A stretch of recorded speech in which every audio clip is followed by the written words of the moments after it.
Buenas tardes, señores estudiantes. Bienvenidos a la primera clase virtual correspondiente a la recuperación de la asignatura de Arquitectura de Computadores. Soy el ingeniero Luis Roberto Jacome. Mi correo electrónico para cualquier pregunta es lrjacome@unl.edu.es. Muy bien, iniciamos entonces con esta primera parte en la cual tenemos un mapa conceptual de lo que es la computadora. Sí, entonces tenemos que la computadora tiene su evolución, existen generaciones de computadoras.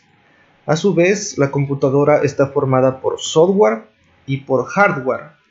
Sí, entonces en el software es todos los programas con los cuales la computadora realiza su funcionamiento, empezando con su sistema operativo y también siguiendo con los diferentes tipos de software, de sistemas que utilizamos a diario. Por otro lado tenemos el hardware, que está compuesto por los dispositivos entrada-salida, que son los periféricos, y también por los componentes internos como la memoria interna y externa, también conocida como la memoria RAM o principal, y la memoria secundaria, o también conocido, por ejemplo, los discos duros, unidades ópticas, memorias USB, etc. La computadora tiene sus orígenes en el modelo de von Neumann, que fue un precursor, un matemático que diseñó la organización primaria de las computadoras, y resulta que las computadoras modernas han seguido este modelo de computación. Bien, entonces tenemos que la primera generación de computadores estaba caracterizado por tener bulbos, es decir, estos bulbos tenían el tamaño de los focos que nosotros conocemos, y estaban llenos de componentes electrónicos. Sí, entonces la primera generación de computadoras se la considera desde el año 1951 hasta el año 1958. Y tenemos como exponente principal la computadora llamada UNIVAC, la Universal Automatic Computer 1, UNIVAC 1.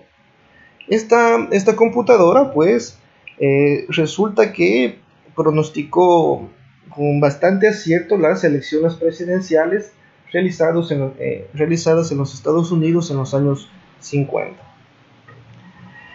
Asimismo, cabe indicar que la primera generación de computadoras eran muy grandes, cabían, por ejemplo, en todo un cuarto, y eran muy costosas, por lo cual unas pocas empresas podían darse el lujo de tener computadoras.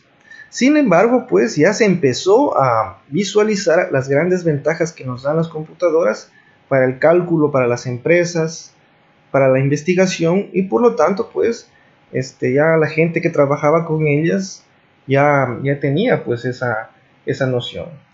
También es importante recalcar en la primera generación de computadoras que el manejo se lo realizaba, o la programación se lo realizaba en lenguaje de máquina o en lenguaje ensamblador.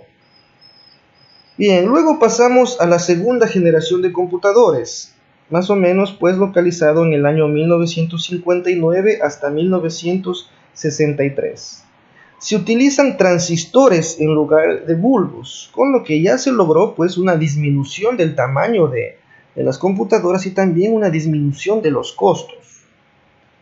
¿Sí? Entonces los bulbos ya eran reemplazados por transistores, y los cuales eran más eficientes y más confiables que los bulbos. Entonces fue un adelanto tecnológico bastante importante. Asimismo, ya utilizaban menos energía, producían menos calor, eran más rápidas estas computadoras y más poderosas. Bueno, tal vez una desventaja era de que los bulbos tenían que ser alambrados manualmente, eso llevaba bastante tiempo. La siguiente generación de computadores, la tercera generación, data del año 1964 hasta 1979, en la cual los transistores ya fueron sustituidos por máquinas más pequeñas, más poderosas, constituidos por circuitos integrados. ¿Sí? Entonces, es decir que en una sola placa, en un chip, entonces se almacenaban miles de circuitos, lo que ahorraba muchísimo espacio, ahorraba asimismo el costo disminuía de una forma bastante importante, y también se desarrolló pues otro tipo de tecnología, por ejemplo la memoria MOS, que es un semiconductor de óxido metálico. ¿Sí? Entonces pues estaban cubiertos por silicio. ¿Sí? Entonces también surgió pues el incremento en la capacidad de memoria y procesamiento. ¿Sí? Entonces los computadores eran mucho más poderosos, mucho más eficientes. También es importante considerar que para esta generación de computadores ya se desarrollaron los primeros sistemas operativos. Por ejemplo, el Unix era pues utilizado ya en los grandes computadores. Asimismo tenemos que hubo ya el desarrollo de los primeros lenguajes de programación de alto nivel, como el BASIC, el cual pues tiene la característica de que su sintaxis, su programación es muy parecido al de la escritura humana.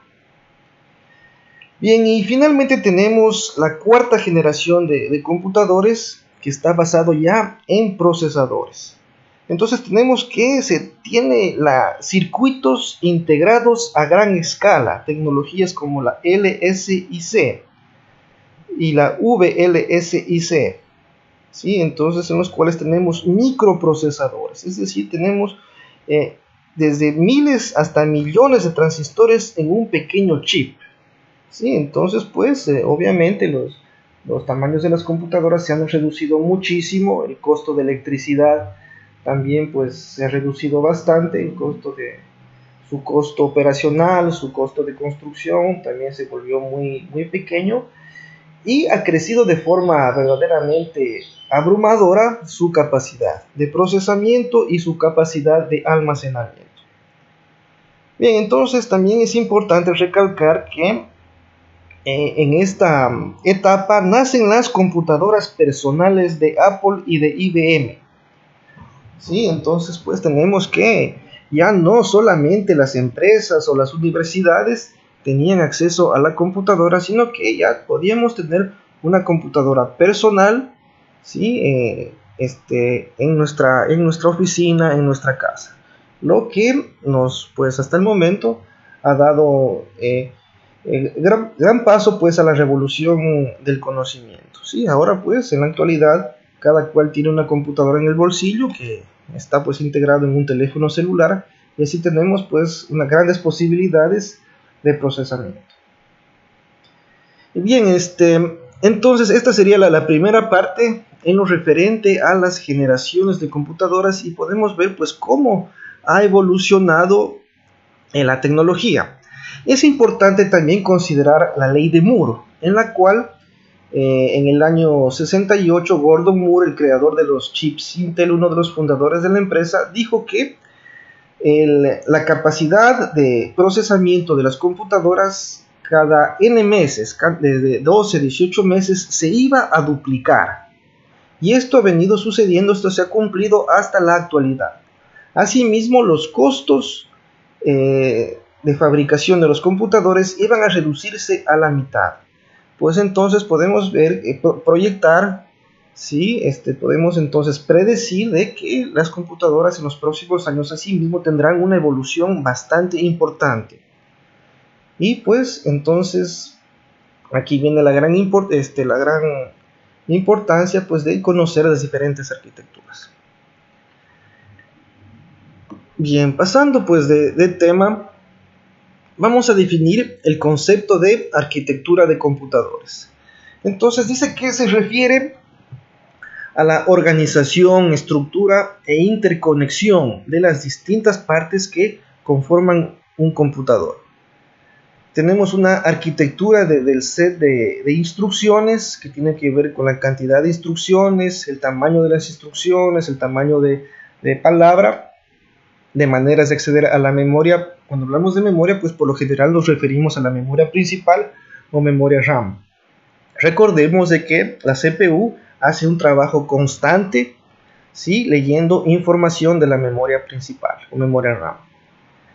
También tenemos una arquitectura funcional que está conformada por los diferentes registros que utiliza la computadora, por ejemplo, en el procesador, los registros que utiliza el procesador, los diferentes mecanismos de interconexión entre los componentes, hablemos de procesadores, memorias, mecanismos de lectura-escritura en los periféricos, jerarquías de memoria, etc. Bien, entonces, ¿qué tenemos aquí? Las funciones de la computadora, de un computador. ¿Qué es lo que hace? En primer lugar, almacenar datos, leer y escribir. Recordemos que las computadoras a su vez utilizan el lenguaje binario, ¿sí? La escala binaria. Ese es el lenguaje que entienden las computadoras. Porque el 0 podemos decir o podemos representar ausencia de voltaje, 0 voltios. Y el 1, ¿sí? Podemos entonces representar un determinado voltaje, una diferencia de voltaje.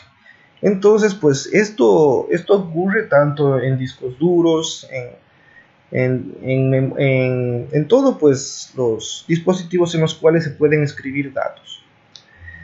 Tenemos entonces que otra función del computador es almacenar programas. Todos los programas que nosotros trabajamos, por ejemplo, el sistema operativo Windows, Linux, etc., las hojas de cálculo, el navegador de internet, ¿sí? El reproductor de música, etc., tienen que ser cargados en la memoria RAM, en la memoria principal, para que el procesador pues, pueda leer las instrucciones de esos programas.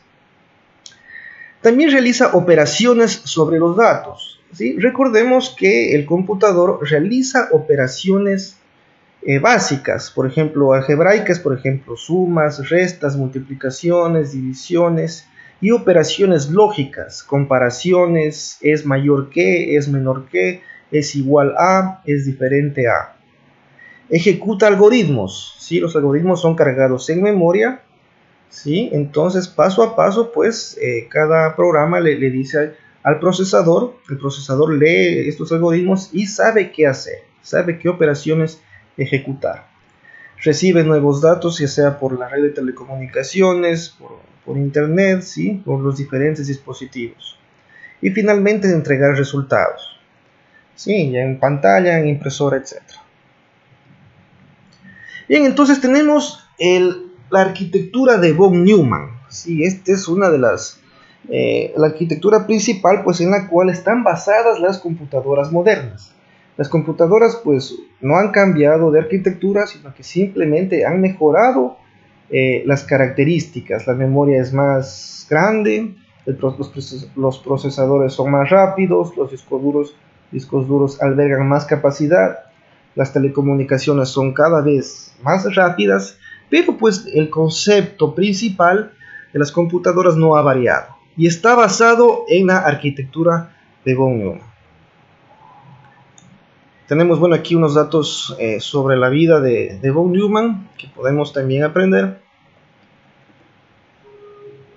Bien, entonces pues nos dice que von Neumann contribuye principalmente en la historia de la computación debido a que dice que un programa tiene que ser leído desde la memoria principal de la computadora, desde la memoria RAM, para que sus instrucciones sean leídas y ya pues no se necesita un medio externo, por ejemplo una cinta o por ejemplo las tarjetas perforadas. Las tarjetas perforadas era una característica de la primera generación de computadoras. En las tarjetas perforadas entonces ahí se escribían los algoritmos y se cargaban estas tarjetas y la computadora leía y ejecutaba las instrucciones que estaban en las tarjetas perforadas. Entonces, resumiendo, podemos decir que von Neumann desechó ese mecanismo y pues diseñó una nueva arquitectura en la cual los programas deberían estar cargados en memoria.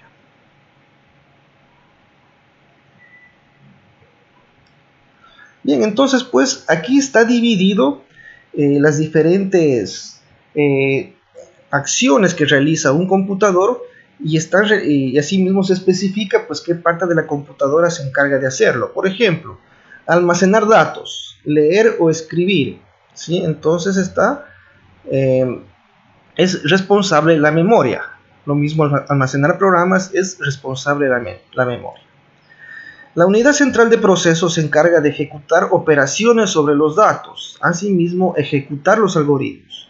Los lee a los datos desde la memoria principal o memoria RAM y también lee de memoria RAM los algoritmos y los ejecuta la CPU.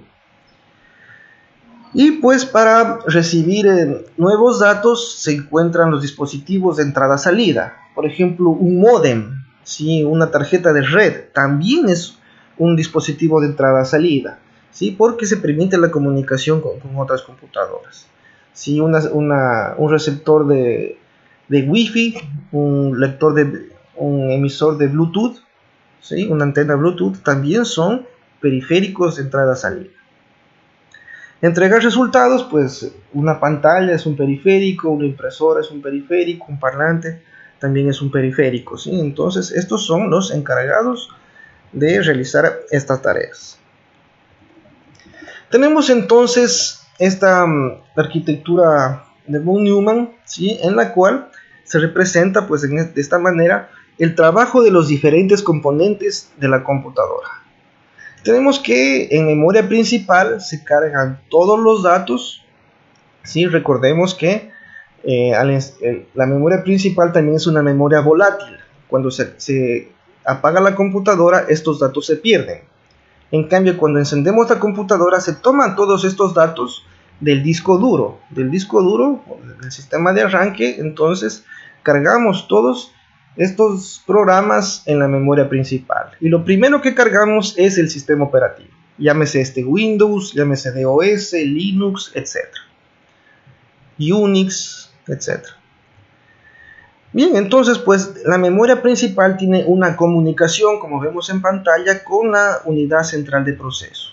La unidad central de proceso está formado por registros, ¿sí? Esto también estudiaremos en esta unidad, ¿sí? ¿Qué registros conforman la unidad central de proceso? También la unidad aritmética lógica, que es la que se encarga de realizar las diferentes operaciones. Sí, entonces podemos concluir de que la unidad aritmética lógica realiza cientos de miles de operaciones, ¿sí? Millones de operaciones en un segundo, ¿sí? Operaciones de, por ejemplo, sumas, restas, operaciones lógicas, comparaciones, etc. Tenemos que también la unidad de control es un componente muy importante porque se encarga de dar direcciones, dar indicaciones a la memoria principal, ¿sí? Y también pues a la unidad aritmética lógica, decirle qué datos necesitamos que compare, que haga cálculos. Y asimismo pues de la memoria principal, qué direcciones de memoria necesita que sean recuperadas para la lectura de los datos. La unidad de control también se encarga de la gestión de los comandos enviados a los periféricos de entrada-salida. ¿Sí? Por ejemplo, pues se encarga de recibir los comandos que vienen del teclado, del ratón, ¿sí? De los diferentes periféricos. Estos comandos son recibidos, cargados en memoria principal, ¿sí? Y asimismo, pues la unidad del CPU se encarga de su procesamiento. Finalmente, pues el resultado es devuelto a los periféricos de salida, por ejemplo, la pantalla, ¿sí? Y pues tenemos esta interacción con el usuario. Sí, cabe indicar pues que estos procedimientos se realizan a velocidades bastante altas, ¿sí? Y el usuario pues no tiene la impresión de darse cuenta de la velocidad de este procesamiento. Bien, tenemos entonces, además de que los diferentes componentes internos de la computadora se comunican a través de los buses. Tenemos entonces buses de datos. Por aquí pasan todos los datos entre la memoria, CPU y periféricos. Tenemos los buses de control. La unidad de control entonces utiliza estos buses para dar direcciones, para dar indicaciones a los diferentes dispositivos, para reconocer cuando por ejemplo se conecta un nuevo periférico, y también pues por ejemplo para controlar, leer las diferentes direcciones de memoria. Tenemos acá el bus de direcciones. Este se encarga de acceder a las diferentes direcciones de memoria. Bien, entonces tenemos que las computadoras digitales fueron establecidas en 1945 por von Neumann. Y además, pues esta arquitectura consta de memoria principal, unidad aritmético-lógica, unidad de control, unidad de entrada-salida y los buses. Esto tenemos entonces como resumen de esta sección. ¿Qué es la memoria principal? ¿Sí? Entonces, o también se la conoce como memoria RAM, es una memoria volátil en la cual se almacenan datos o también los programas. Una celda está compuesta por un número de bits que nos da el ancho de palabra de memoria, ¿sí? Entonces una celda pues podemos definirla como una unidad de memoria. La unidad aritmético-lógica, entonces hemos dicho que nos permite realizar operaciones básicas, algebraicas básicas, y a partir de estas operaciones, combinando estas operaciones con las operaciones lógicas, podemos hacer que la computadora realice operaciones más complejas. Sí, entonces tenemos ejemplos de operaciones fundamentales como las comparaciones lógicas AND, OR, NAND, que es la negación del AND, NOR, que es la negación del OR, suma, resta, etc. Entonces, estas operaciones son realizadas sobre los datos que vienen de la memoria, ¿sí? Y también pues la CPU utiliza registros para almacenar todos estos datos. Tenemos también, por ejemplo, registros contadores, registros en los cuales se pone un resultado, ¿sí? Bien, tenemos la unidad de control. Esta unidad entonces es la que se encarga de gestionar los diferentes elementos de la computadora. Por ejemplo, la memoria se encarga de gestionar, darle órdenes a la unidad aritmético-lógica. Asimismo se encarga de dar instrucciones a los periféricos, etc. Finalmente tenemos las unidades de entrada-salida, que son los periféricos, en los cuales se realiza pues esta transferencia de información con el usuario, ¿sí? O con otras computadoras. Bien, finalmente tenemos los buses. Tenemos principalmente tres tipos de buses de datos. Circulan los datos de las operaciones que se van a efectuar, ¿sí? Se transmiten los datos de la memoria al procesador, asimismo hacia los periféricos y viceversa. Los buses de direcciones se utilizan pues para saber qué porción de la memoria, en qué dirección de memoria debemos extraer los datos o los programas. Y finalmente los buses de control, en la cual pues la unidad de control envía los comandos, las instrucciones a los diferentes componentes de la computadora. Bien, pues esto sería el fin del primer video. Gracias por su atención.